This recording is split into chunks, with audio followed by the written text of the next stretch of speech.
Prezados companheiros, que o Senhor Jesus possa favorecer a nossa reflexão sobre o tema de hoje.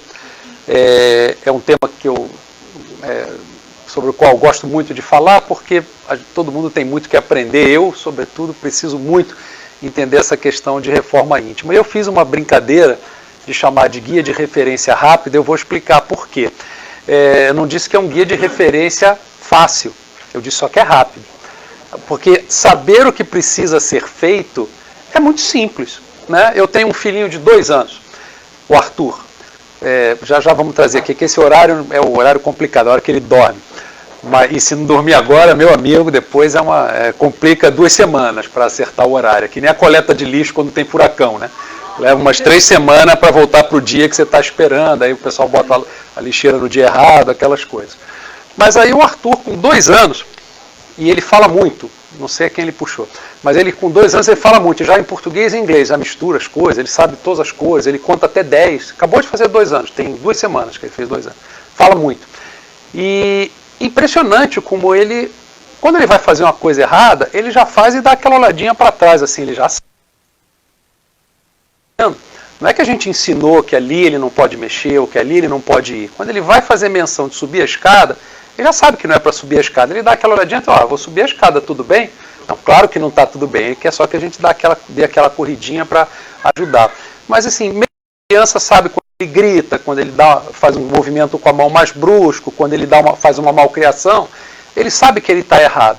Porque disseram os espíritos para Kardec, através de várias obras, que o código moral está instalado, né? Esse software já vem Intel Inside, né? Que nem você compra o computador, o software, esse aqui tem, ó, Intel Inside. Já está com aquele software instalado ali. Quando você compra o computador, o software já está ali, né? O processador já está ali. E no nosso coração, ou na nossa alma, está instalado essa coisa que são as leis morais. A gente sabe sobre a lei do progresso, a gente sabe sobre a lei da reencarnação, a gente entende, a gente intui essas coisas todas. Não, por acaso, civilizações em estágios muito primitivos, não gosto de falar atrasado, que é uma palavra horrorosa, em estados muito primitivos da evolução, já tem conceitos de que a alma sobrevive, né? Talvez eles entendam de um jeito errado, os egípcios achavam que eles tinham que construir a pirâmide porque a pessoa vai voltar para aquele mesmo corpo. Então, né, vamos botar aqui umas ataduras, eu detestaria reencarnar no corpo de uma múmia, né? Mas, enfim, eles achavam que aquilo ali era o melhor que eles podiam fazer e, de fato, fazem melhor do que a gente, né, que estão aí até hoje, né? Mas não é um negócio em boas condições, né? Mas eles imaginavam que era naquele mesmo corpo. Tem outras religiões que acreditam que você reencarna numa vaca atrás na escala de evolução, e atrasado não é feio, quer dizer que não é adiantado, né? Que está num estágio primitivo ainda de evolução, já existe essa percepção. Então, por que eu digo que é um guia de referência rápida? Não apenas porque quanto antes melhor. Quanto antes melhor, né? A gente é espírita, a gente estudou as leis de evolução, a gente estudou muito, né? A gente gosta muito desse capítulo sobre os mundos superiores, né? Os mundos inferiores a gente não gosta tanto. Os mundos de provas e expiação, quando a gente ouve onde é que nós estamos, nós falamos, a gente está bem ainda no provas e expiação, e a gente ouve o mundo de regeneração, dá um certo desânimo, porque a gente vê tanta coisa acontecendo no mundo, que a gente fala, a gente está mesmo virando um mundo de regeneração, né? É uma pergunta que as pessoas sempre se fazem. Poxa, mas olha, é tanto crime, é tanto assassinato, é tanta discordância por questões de raça, por questões de sexo, coisas tão antigas, tão superadas. E eu sempre digo isso, olha, e essa é uma noção que as pessoas têm, muitos espíritas, inclusive, têm essa noção. Não, para a gente resolver esse problema, vai ter que ter um cataclisma, vai vir aí o planeta Capela, né? O planeta, os exilados do Capela, vai vir aí, o pessoal vai ter um Armagedon aqui, vai ter hecatombe zumbi, vai ser The Walking Dead, vai acontecer alguma coisa, vai morrer todo mundo, vai ter a 3ª Guerra Mundial, a 4ª Guerra Mundial, quando Deus não precisa fazer nada disso para transformar o mundo. Alguém aqui pretende viver 120 anos? Acho que não, né? Tomara, né? Talvez o Arthur, porque está com 2 e a ciência vai evoluir tanto, talvez ele viva 120 anos, eu não tenho nenhuma pretensão. Então, em mais 80 anos, né, quase ninguém, em 90, 100 anos, quase ninguém dessa sala estará aqui. Pronto. Você troca a população inteira do planeta em 100 anos. É só trazer espírito novo. Eu espero que o Arthur seja, por isso ele fala tão bem, é tão esperto, né? Melhor do que a gente. Eu espero que ele seja, aí chamam de espírito índigo, cristal, aí tem os nomes, né? Que o pessoal dá. É só você trocar. Você o mundo ficou conturbado porque você deu oportunidade para aqueles caras que tinham um médium lá do Leon Denis que chamava de fio desencapado, né? A gente traz uns fios desencapados aí que você encosta, dá choque, né? Então estão tendo aí as últimas oportunidades, mas se eu resolver, bom, agora fechou, agora não entra mais, é que nem imigração, né? Agora não aceitamos desse país, não aceitamos, não tem mais IB2 para não sei o que, pronto, é só Deus falar, agora está proibida a imigração de pessoas de mundos de provas e expiações, eu só vou trazer gente agora que esteja pronta para o mundo de regeneração. E vamos embora, esses espíritos vão chegando. Em 100 anos o mundo é outro. E por isso que a gente vê tanta coisa mudando no mundo, às vezes de um jeito exagerado e desordenado, mas é uma geração que está pedindo coisas que a gente fala, mas os caras são chatos demais, agora não pode mais comer carne? Na época da doutrina espírita estava lá, quando foi lançada, está lá uma pergunta, né, para o Kardec olha, os espíritos respondem, por enquanto, nesse estágio de evolução, a carne se alimentará da carne. Mas não quer dizer que é para sempre. Eles deixaram claro, nesse estágio de evolução, talvez no próximo estágio, até para a gente não destruir a camada de ozônio, a gente talvez não tenha que comer carne. Nós vamos ter uma carne deliciosa que vai ser feita a partir de vegetais. Vários projetos já aparecendo aí. Então, esse tipo de coisa são pedidos de uma geração e que a gente diz, poxa, eu não entendo, mas os caras querem tudo isso. Eles querem tudo isso. Eles querem um mundo sem fronteiras, mas tem que ter alguma organização. Querem um mundo sem fronteiras. E por aí vai. Então é muito fácil fazer essa mudança. Então não precisamos daquela hecatombe. Mas então, quando eu olho para você faça esse exercício, chegue em casa, leiam um capítulo sobre o mundo de regeneração. Você vai dizer, não é possível, nós não estamos nem há 500 anos de um mundo de regeneração. Mas se vocês fizerem esse raciocínio, vocês vão descobrir duas coisas. A primeira é que isso pode acontecer num prazo muito curto. Essa é a primeira coisa. A segunda é mais complicada. Olha, eu estou aprovado? Eu vou ter que passar lá na imigração também, no USCIS. Eu passo lá, eu vou conseguir ser admitido nesse país, nesse mundo melhor, eu tenho qualidades para isso? Se não, olha, aí vem o Capela, aí vem um outro nome, vai ter um outro lugar. Mas aqui não vai ser. Né? O Capela já está, né? Seria bom a gente, porque o Capela já está longe. Mas então, a gente precisa fazer a reforma íntima, não porque quanto antes melhor, mas porque, embora seja tarefa para muitas vidas, a compreensão pode chegar numa fração de segundos. É claro que a gente vai dar sempre aí o exemplo de Paulo de Tarso, que num livro muito famoso, que elegeu as 100 maiores personalidades da história da humanidade, Jesus vem em terceiro lugar, gozado isso. Não estou concordando com o ranking, tá? Porque eu acho ridículo você fazer ranking de espíritos, mas enfim, Jesus aparece em terceiro lugar, em segundo lugar, salvo engano, ou é Buda, ou é Maomé, um dos dois agora, pelo volume de pessoas que seguem aquela crença, por bilhões de pessoas, então é considerado muito importante. E em primeiro lugar, Paulo, porque segundo a tese, que não é tão errada nesse aspecto, se não fosse por Paulo pregar a doutrina de Cristo para o centro da humanidade, que era Roma, o cristianismo, eu acho que não teria desaparecido, mas é razoável imaginar que naquela provínciazinha chamada Jerusalém era o Maine, era Idaho do Império Romano, né? Era uma coisinha muito, não era Nova York, não era Califórnia, não era Flórida, era um estado pequeno, né? Era uma coisa menos importante, estava fora dos grandes centros. Se não tivéssemos Paulo levando essa mensagem de Cristo para os grandes governantes e as suas cartas e tudo mais, a doutrina espírita não teria sido abraçada pelo Império Romano e não teria sido abraçada, não teria surgido a Igreja Católica como surgiu, que influenciou o mundo inteiro, com um monte de erros, mas também com um monte de acertos. Nós estamos hoje falando de Cristo muito em função do trabalho feito pela Igreja Católica e depois pela Reforma Protestante e agora pelo Espiritismo, e porque as palavras de Cristo encontram várias maneiras de serem interpretadas, mas todo mundo contribuiu para que a gente ainda hoje, 2000 anos depois, a gente estivesse falando em Jesus Cristo. Então, Paulo teve essa revelação, era um homem que perseguia fortemente, com todas as suas forças, com uma crença, ele não perseguia por uma questão de maldade, eu vou lá porque eu odeio, eu quero só ver pessoas chorarem. Não, ele achava que aquilo estava errado, que aquilo ali não seguia os preceitos, os deuses que ele acreditava, ou os líderes que politicamente ele acreditava.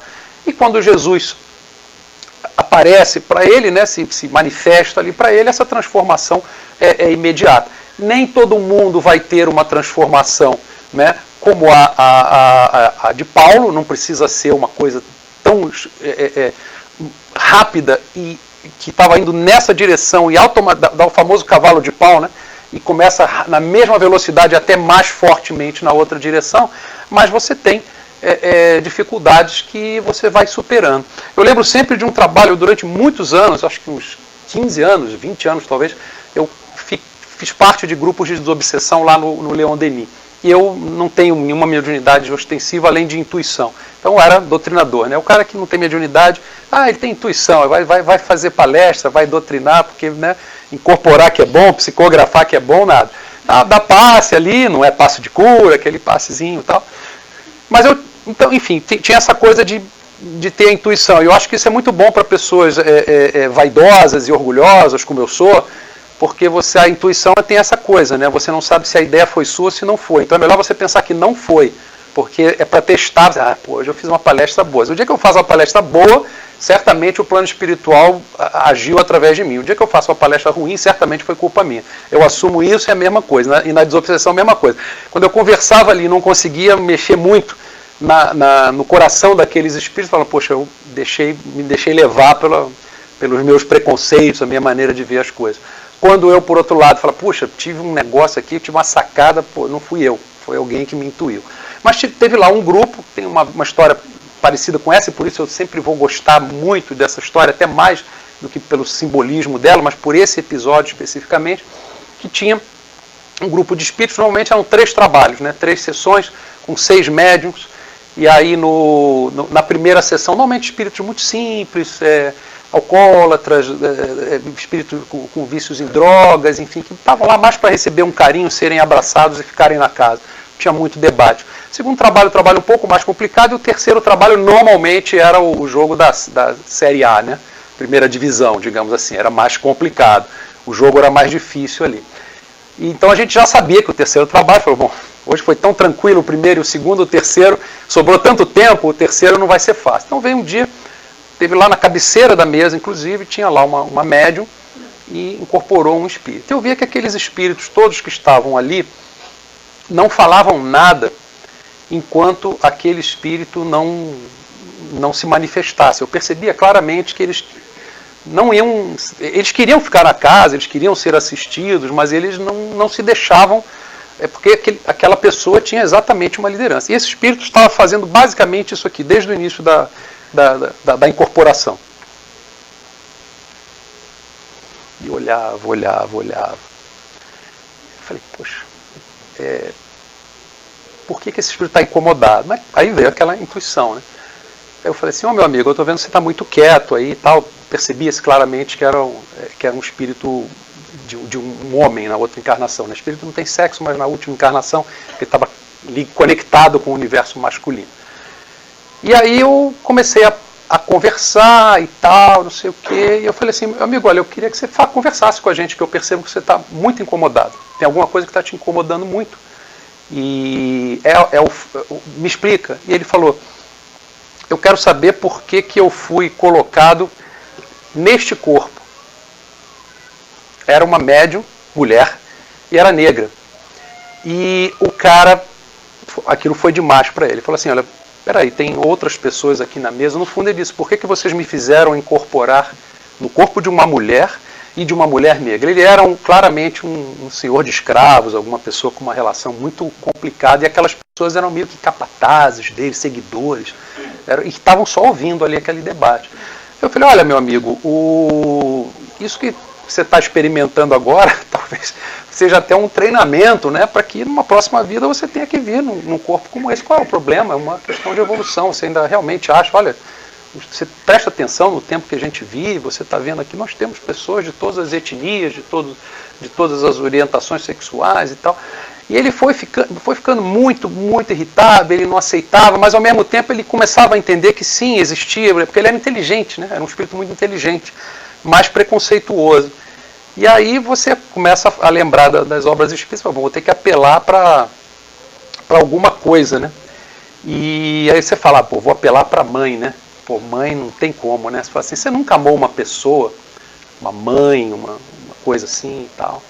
E não deu muita liga, não. O negócio da mãe não ajudou muito. Eu acho que a mãe não colou a mãe. Eu falei, mas você nunca gostou de nada, não gostou de ninguém? Puxa, esse sujeito gostou de um cachorro. E quando ele lembrou desse cachorro, ele desmoronou. Ele começou a soluçar de emoção. E falou, olha, isso é uma forma de amor também. Né? E ele contou a história, tinha até o nome, eu esqueci. E aí, bom, enfim, foi toda a doutrinação conduzida dessa forma e tal, e ele lembrou do negócio, não conseguia lembrar de uma pessoa que ele gostava, mas ele lembrou que ele realmente sentia muita saudade desse cachorro que ele tinha, que era um companheiro inseparável dele. E por aí a gente foi, né? A gente achou o caminho para o coração, não importa se é cachorro, se é mãe, o que é, se periquito, papagaio, como diz outro, vamos por aqui, né? E aí fomos acessando, conversando, e ele foi já emocionado, e no final ele entendeu. E aí eu me lembro que um pouquinho eu já estava desincorporando, já estava terminando o trabalho, ele aceitou ajuda e tal, eu estava na desincorporação, ele olhou para mim e falou assim, meu amigo, todo mundo tem o seu dia de estrada de Damasco. E eu nunca mais vou me esquecer disso, porque me tocou muito. Eu falei, poxa, né, você acha que vai ensinar alguma coisa para o cara? O cara diz, olha, todo mundo tem o seu dia de estrada de Damasco. Ou seja, ele conhecia a história de Jesus, ele conhecia a história de Paulo, mas ele não conseguia conectar, achava que aquilo era uma coisa que você rezava da boca para fora. Quando ele começou a ver aquilo, e no final ele ficou muito confortável, incorporado, foi muito bonito, é um trabalho inesquecível. Mas ele falou da estrada de Damasco. Então todos nós podemos ter uma estrada de Damasco. E a gente precisa começar antes, porque eu dizia, a gente leu o livro dos Espíritos, a gente leu o Evangelho, a gente leu sobre os mundos superiores. Que maravilha, né? Pô, por que a gente não quer ir logo para lá? Por que não fazermos desse guia de reforma rápida uma reforma rápida de fato? E aí, quais são os desafios que a gente precisa levar em conta para a reforma íntima? O grande desafio da doutrina espírita, de uma maneira geral, é porque todas as outras doutrinas, pelo menos, o espírita pode perguntar assim para Deus, né? Vamos dizer, fala assim, vem cá, se eu sair daqui, pegar uma arma e sair atirando em todo mundo na rua, ainda assim eu vou ser um espírito puro? Vai. Se eu ficar 50 anos sem fazer nada, sem ajudar ninguém, ainda assim eu vou ser um espírito puro? Vai. E se eu ficar 500 anos? Vai. E se eu ficar 5.000 anos? Vai. Então essa doutrina é danada por causa disso, porque assim, se a gente não quiser fazer nada, a gente pode. Ninguém vai perder o jogo. Só vai demorar a ser feliz. Mas essa é a grande dificuldade do espírito. Eu começo numa outra vida, né? A minha mãe foi tem 83 anos, ela foi fazer faculdade da terceira idade com 70 e tal. Falou, não, meu filho, eu vou aproveitar essa vida. Eu quero aprender psicologia, vou aprender agora. Vai servir para mim na outra. Não estou ainda com problemas de raciocínio, de capacidade de compreensão, e se formou há muito tempo. E se tivesse que fazer hoje, ela se formaria outra vez. Está com 83 anos, é a rainha da palavra cruzada enigmística. Ela compra aquelas... Ela faz todas as palavras. Quando ela me liga, é porque é um negócio muito complicado, eu vou no Google. Ela continua me achando gênio, mas eu vou no Google porque assim, não dá, muito macete, tem umas palavras assim que são para caber em 3 letras, aquelas coisas assim. Mas ela está super lúcida e vai fazendo isso, eu vou começar a fazer isso agora, né? O meu sogro tem 76 anos e está estudando inglês. Não está estudando inglês para ficar aqui nos Estados Unidos, não, está estudando porque ele quer. Ele acha que ele quer aprender inglês. E olha, ele nem é espírita. Né? Até vem a casa espírita, acho que ele tem lá uma intuição qualquer, mas ele é de uma origem mais católica. Mas então a gente pode não começar. E isso é o grande problema da reforma íntima. Que eu posso resolver que eu vou começar daqui a 6 meses, daqui a 1 ano, daqui a 10 anos. Eu posso dizer, não, essa encarnação, tem muita gente que diz, não, essa encarnação eu vim aqui para cumprir o meu objetivo no ambiente de trabalho. Eu vim aqui para ser um executivo, é para isso que eu vim. Papo furado, né? Ninguém vem aqui para ser executivo, ninguém vem aqui para ser trabalhador de uma empresa tal ou da área tal. Né? Mesmo quem, não, mas eu vim aqui com a missão de ser médico. Parabéns, né? Seja médico, mas você pode ser espírita, você pode ser médico e pode aplicar os conceitos espíritas à medicina. né? Você pode ser médico e usar a tua mediunidade, a tua facilidade para entender e se relacionar com as pessoas para a medicina. Então, não tem nenhuma razão para a gente jogar para depois. Mas esse é o problema da doutrina espírita. Enquanto outro, problema entre aspas, né? E ao mesmo tempo a maravilha, né? Porque ninguém está perdido. Não existe inferno, não existe nada disso. Existem lugares mais complicados, mais avançados, mas assim, ninguém vai sair salvo dessa vida, não adianta. Não tem essa conversa. Ah, não, mas se você pagar o dízimo todo mês, se você, nos últimos 5 minutos, você se confessar, você receber a extrema unção, não vai mudar nada. Nos últimos 5 minutos, muito difícil. Né? Tem que ser uma coisa assim, tipo o Paulo de Tarso. Mas é muito difícil. Então, você tem que fazer isso ao longo do processo. E a outra coisa, mas é uma complexidade da doutrina espírita, que você sim pode deixar para depois. Você pode ir ao centro só uma vez por semana. Você pode ir ao centro uma vez por mês. Você pode nunca ir ao centro. E tudo bem. E talvez, ainda assim, você vá progredir, provavelmente, porque todo mundo progride. Alguma coisa você aprende. Né? Mesmo vendo televisão o dia inteiro, você ficar em casa vendo televisão e comendo snacks, você vai aprender alguma coisa. Né? E vai progredir alguma coisa, porque a lei de andar para trás ninguém vai andar. Mas, poxa, você veio para cá com um potencial enorme, você tem aquela história que a gente fala, se você tem uma cama para dormir, consegue abrir uma torneira e sair água, você já tem algo que 93% das pessoas do mundo não tem. Né? Se você tem um trabalho, qualquer que seja, se você consegue fazer 3 refeições por dia, você está no topo do topo do topo da pirâmide do mundo. Então a gente não pode dizer que não tem condições de fazer as coisas. Né? E a outra complicação que existe para a reforma íntima, e essa talvez seja a mais difícil, é que não é que nem o Paulo de Tarso, que de repente ele virou uma outra coisa. A gente não vira. Sinto informar. Ninguém vai acordar de manhã e dizer assim, hoje eu sou um espírito do mundo de regeneração. Estou pronto, senti que hoje eu fiz a passagem. Até ontem eu era um cara de provas e expiações, mas hoje, eu acordei e falei, hoje, agora eu vou sair curando as pessoas, eu virei Jesus Cristo. Não adianta, não acontece isso. Você vai dizer assim, eu sou um cara maledicente, sou fofoqueiro, né, para usar o português, sou fofoqueiro para caramba, adoro fazer uma fofoca. Eu vou fazer um esforço para não fazer fofoca. Provavelmente no primeiro dia do seu esforço você vai fazer 0,000% menos fofoca. Você nem percebeu. E 3 anos depois você já melhorou a beça, as pessoas ainda vão te achar fofoqueiro. Porque você melhorou um pouquinho, mas você não, né? Se você é tagarela, você não vai ficar mudo de repente. Se você é tímido, você não vai ficar de repente. Até acontece uma outra pessoa que passa por uma transformação, mas normalmente não é assim.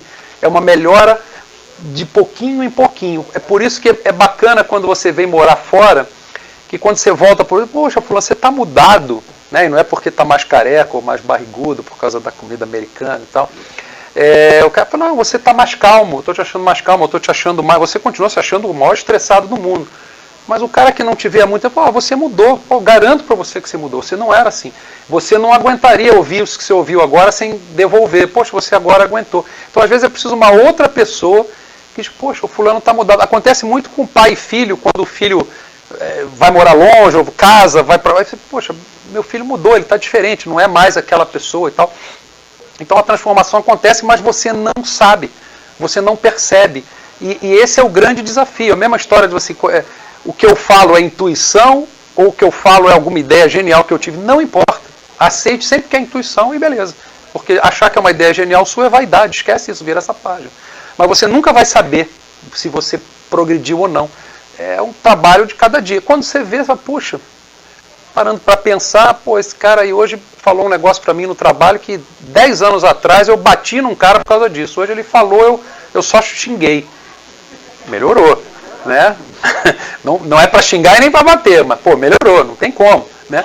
Isso é engraçado, às vezes você vê alguns líderes políticos, não vamos citar exemplos, que o cara diz tanta bobagem que o dia que ele fala uma coisa mais ou menos, poxa, ele melhorou muito, hein? Melhorou muito, ele só não xingou ninguém, o outro tá ótimo, que maravilha, não foi pro Twitter, que bom, então já é assim, né? Mas enfim, quais são as coisas que a gente tem que ter em conta para isso? Primeiro, o autoconhecimento, a gente tem que fazer essa análise. Eu sei que é difícil a gente perceber a nossa melhora, mas assim, o que eu preciso realmente melhorar? Isso também está no guia guia de referência rápida. A gente sabe, gente. A gente sabe. Papo furado. Vou fazer o caminho de Santiago de Compostela, andar 500 quilômetros para você saber que você é fofoqueiro, cara. Você já sabe que pô. vou andar 800, não, vou fazer aquele que vem lá da França, né? Vou andar 800 quilômetros para descobrir que eu tenho inveja do meu cunhado. Ah, você sabe que você tem inveja do seu cunhado. Você sempre teve, cara. Por que você vai agora andar 500? Ah, não, eu vou fazer um retiro espiritual, vou para a Índia, a passagem é cara, os hotéis são caros e não são tão bons, e a água que você vai beber pode te dar um piriri, mas você vai para lá, né? Poxa vida, mergulhar no rio que tem pedaço de cadáver boiando ali, porque o pessoal queima o corpo, não tem dinheiro para comprar a lenha para queimar decentemente, aí jogam o cara meio de decomposição, é assim que é Varanasi. Aí você, eu vou lá mergulhar naquela água, porque ali eu vou sair transformado. Não vai, gente, você já sabe o que precisa saber fazer. O meu filhinho lá de 2 anos, o Arthur, já sabe, ele sabe que ele tem que não dar uns gritinhos lá, que ele dá às vezes quando a gente não ouve ele de primeira, ele quer ser chefe da gente. Aí a gente dá uma bronca, ele vai entendendo, já está percebendo, já melhorou muito. O pessoal fala dos terrible twos, né, os 2 anos terríveis. Ele acabou de fazer, como ele é precoce, ele entrou com 1 ano e meio nessa fase. Agora já está até saindo. Mas, enfim, então eu acho que a gente precisa, antes de mais nada, ter esse autoconhecimento. E o autoconhecimento não precisa gastar dinheiro na clínica, não sei o quê, no trabalho de regressão, de não sei o que lá. Se fosse assim, todo mundo nascia, você já vinha e recebia, entrava no centro espírita, já recebia logo um documento, né, com as suas encarnações anteriores, para saber tudo que você fez. Mas aí não tem graça, você tem que fazer. E você faz isso através do autoconhecimento. Claro que você pode ter ajuda, claro que eu estou exagerando, claro que você pode, um psicólogo pode te ajudar, um companheiro aqui na espírita pode conversar com você, mas é muito mais fácil do que parece. É muito mais fácil quando as pessoas fazem assim, não, eu vou fazer uma reforma, o dia que eu puder juntar um dinheiro, ir lá para a Índia, ficar não sei o quê, que tivesse esses 30 mil dólares para pagar a viagem, aí eu vou. Aí você não faz a viagem, não tem o autoconhecimento, aí você diz que a culpa é que você não fez a viagem. Não. Você não precisa disso. Você tem como fazer coisas aqui. Nessa casa você fala com... Tem um monte de gente aqui, qualquer um aqui pode conversar com você. E se te conhece minimamente, ou até pelas coisas, vai dizer, olha, companheiro, eu acho que você tem tal coisa. E é muito óbvio. Pergunte para o seu filho, pergunte para sua mãe, para os seus amigos. Se 3, 4 disseram mais ou menos a mesma coisa, acreditem, eles vão dizer, porque os nossos acertos e erros, todo mundo percebe, você já tem o caminho, mas melhor é que você mesmo fale, assim, não, eu reconheço que eu tenho essa característica, eu sou vaidoso, eu sou invejoso, eu sou... Falar assim é meio feio, mas enfim, diga do jeito que você quiser, mas olha, eu preciso resolver a minha questão em relação a ficar me comparando profissionalmente com os outros, que é um jeito de dizer que você é invejoso, né? Mas enfim, não vou ficar me comparando e tal, então trabalhe nisso, né? Isso é importante.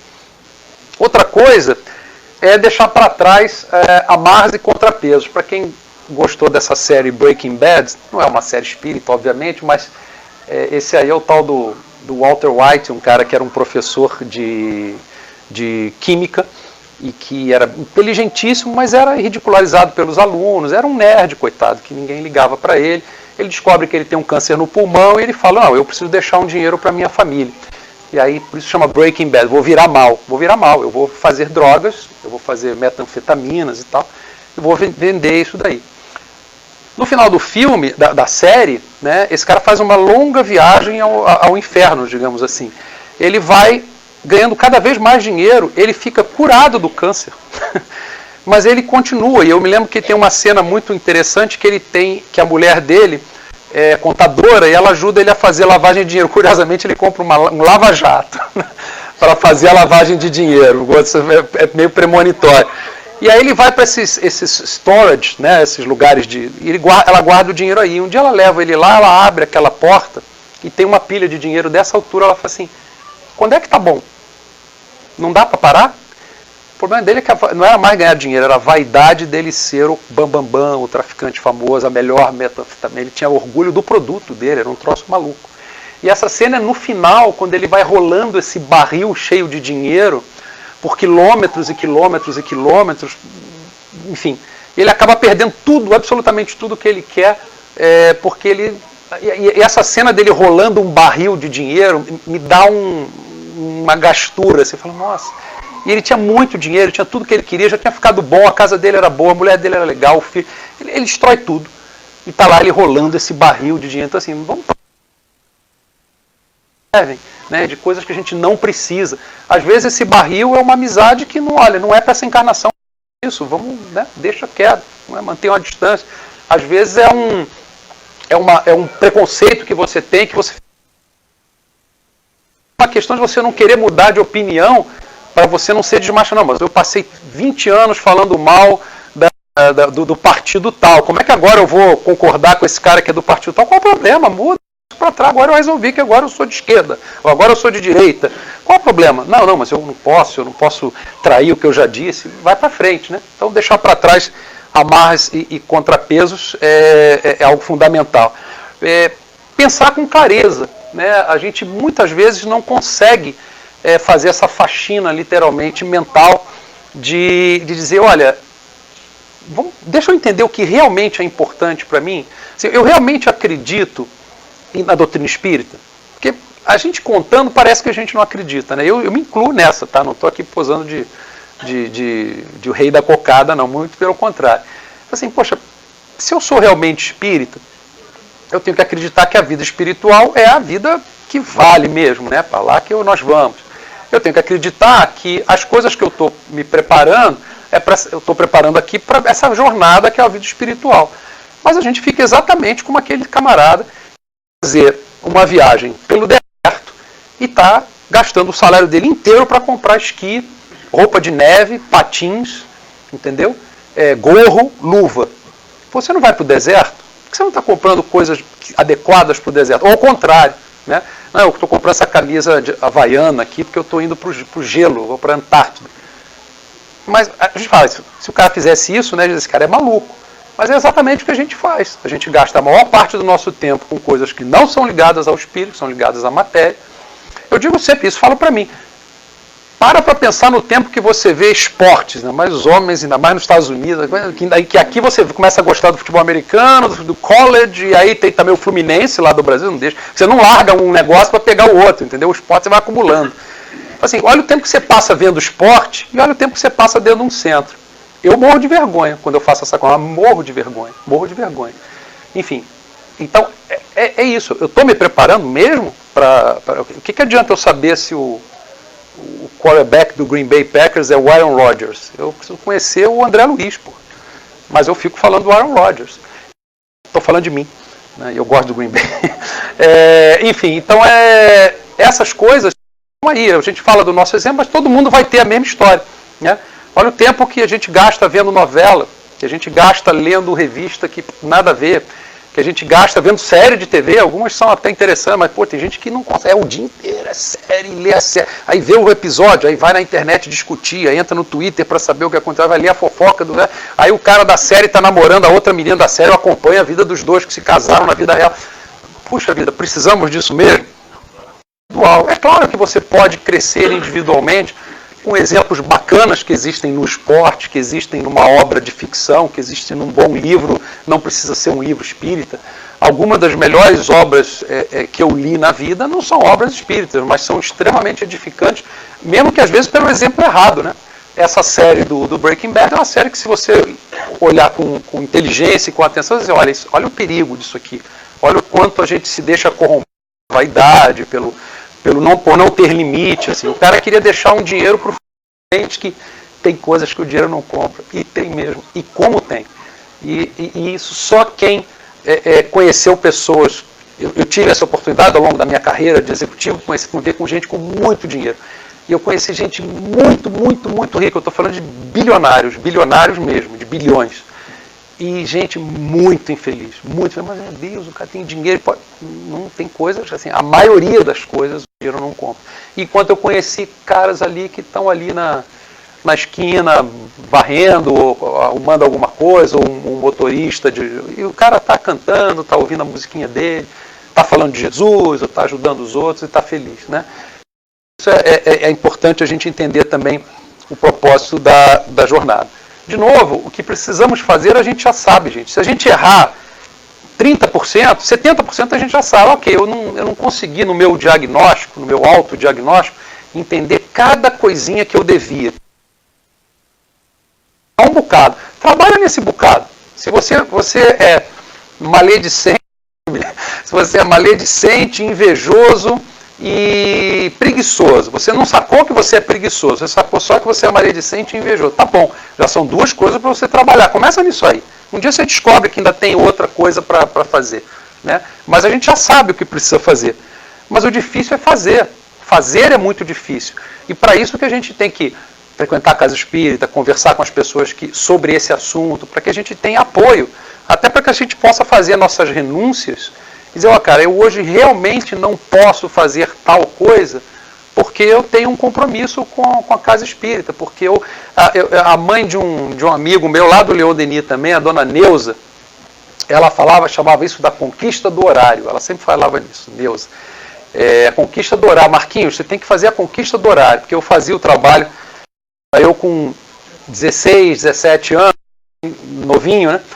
Garoto, naquela idade que você quer passear, eu fazia um trabalho que era ir no Ceasa, com a Kombi lá do centro, comida que estava quase estragando, assim, para fazer uma sopa para o pessoal da Malé. Sábado tinha o centro, Mocidade, depois a Palete, e domingo, de manhã até o final do dia, tinha o trabalho da Malé. Eu fazia isso, e hoje eu não faço. Olha que vergonha, a gente retroage, né? A gente andou para trás, não é que eu andei para trás. Aquilo ainda não era uma conquista. Eu não conquistei aquilo para sempre. No momento que eu fiz aquilo, hoje eu não faço do mesmo jeito. Ah, você vai inventar desculpa. Ah, não, mas agora eu sou casado, eu tenho filho, eu tenho meu trabalho e tal. Gente, mais do que um garoto de 16 anos abrir mão de sair na sexta-feira à noite para ir pegar a abóbora meio podre lá no Ceasa, e a gente fazia, né? Então, assim, quem estava certo ou quem estava errado. E eu termino, antes da última coisa, lembrando de uma história, eu não quero estourar aqui o tempo, já devo ter estourado, mas lembrando de uma história muito bacana que eu vi uma vez. Olha só como é que as revelações, né? Não vou chamar de estrada de Damasco, mas as revelações às vezes vêm nos lugares que você menos espera. Eu trabalhava naquela época numa empresa de seguros, que aqui se chama The Hartford, e lá no Brasil chamava Icatu Hartford. E aí por essa empresa eu estava viajando e fui numa convenção de seguros no Texas. Não lembro de absolutamente nada que eu fiz lá, não lembro nem em que hotel era, onde eu sei que era em Dallas. E aí lá no final o pessoal falou, agora vai ter a palestra de encerramento, um professor de Notre Dame, de filosofia. Caramba, quase todo mundo foi embora. Os caras falaram, palestra do professor de filosofia de Notre Dame, né? E os americanos falam, nem tudo deve ser católico, ele não gosta muito dos católicos, nem tudo deve ser católico, Notre Dame. Mas eu vou ver esse cara, né? Vou ver o que ele tem para falar. Fiquei bem na frente. Aí tinha lá, claro, era um evento para 10 mil pessoas, tinha umas 3 mil, ainda era muita gente, mas a maioria foi embora, pegou seu voo, foi beber no hotel, foi pra piscina, aquele último dia, né? Típico de convenção. E aí esse senhor, ele começou falando assim, ele dizia, olha, que quando a gente é jovem, a gente perde muito tempo, né?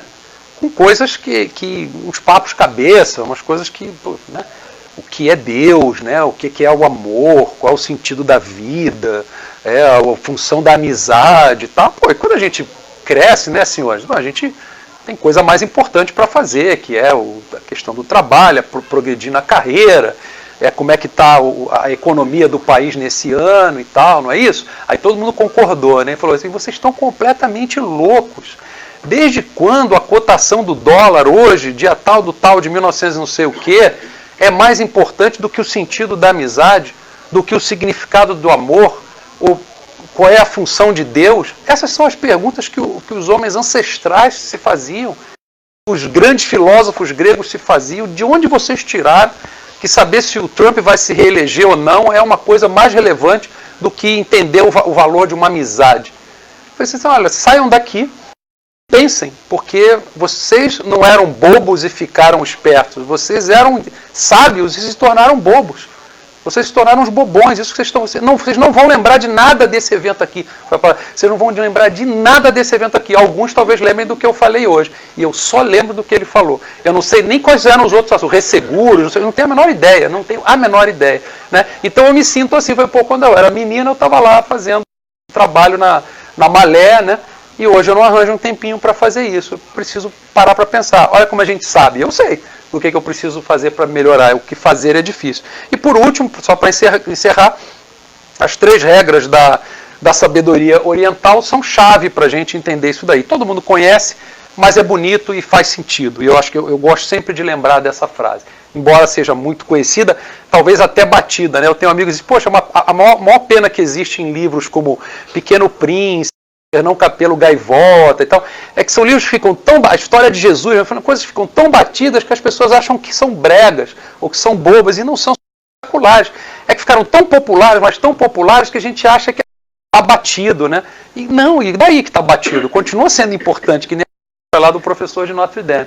Mas as 3 regras são essas. Coragem, que pode ser mudado, ou seja, a gente precisa entender, olha, eu posso dedicar mais tempo à doutrina espírita, eu posso dedicar mais tempo ao meu filho, eu posso dedicar mais tempo a conversar com meus colegas de trabalho sobre coisas que não sejam questões de trabalho, já que eu tenho que estar aqui por 8 horas por dia, ou 10, o que seja, vou gastar um tempinho aqui para conversar com essas pessoas. De repente, né, no Brasil acontece muito isso, né, aparece um cara que você nunca viu na vida. Ainda mais quando você era diretor da empresa, que o diretor é um cara meio conhecido, né? Todo mundo sabe quem é o diretor não é do esquino nego que estão trabalhando ali com ele.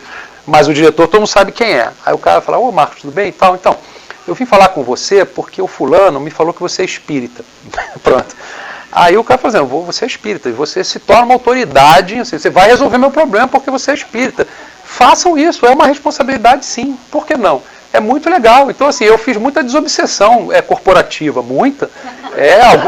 Eu diria que eu fiz até alguns despachos quase. Foi uma coisa assim, barra pesada mesmo, um negócio de nego querendo se matar e tal. Mas você faz isso, e você vira uma referência. Não, você é o cara espírita. Só que aí os caras te cobram, você não é espírita. É engraçado que eu nunca vi um cara falar assim, você não é católico? Por que você está fazendo isso? Mas para o espírita fazem toda hora. Você não é espírita? Você não está aqui, né? Não acredita na reencarnação? Não, o espírita não pode ser preconceituoso. Mas é ser preconceituoso. Como é que você pode fazer uma piada machista se na outra encarnação você vai vir mulher? Como é que você pode ter um preconceito racial se na outra encarnação você vai vir com qualquer cor que você possa imaginar? Então, assim, é mais complicado para a gente mesmo. Em outras religiões não é tão complicado assim. Em outras religiões o cara acha que se ele fizer tudo certinho, na última hora ele se salva. Nós sabemos que nós não estamos salvos, então a gente tem que fazer esse esforço para se salvar. Então, coragem para mudar o que pode ser mudado.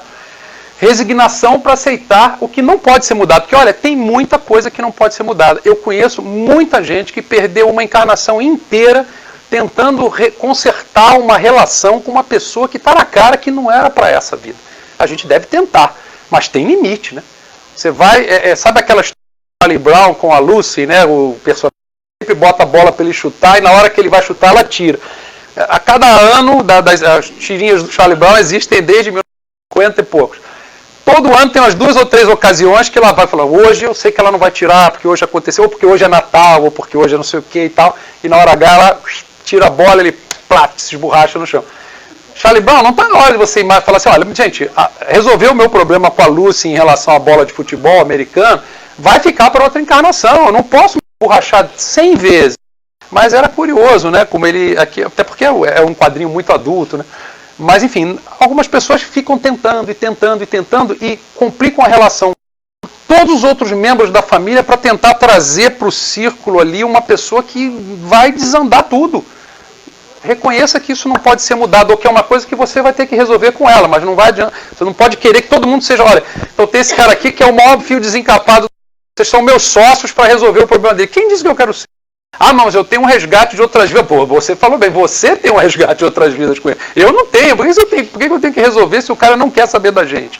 Então, essas coisas a gente também precisa entender o que não pode ser mudado para a gente sofrer menos. E, por último, sabedoria para distinguir uma coisa da outra. Porque tem gente que fala, esse aqui não pode ser mudado. E pode. E tem coisa, eu tenho certeza que eu vou mudar. Eu vou fazer o fulano virar orador espírita. O fulano não consegue nem...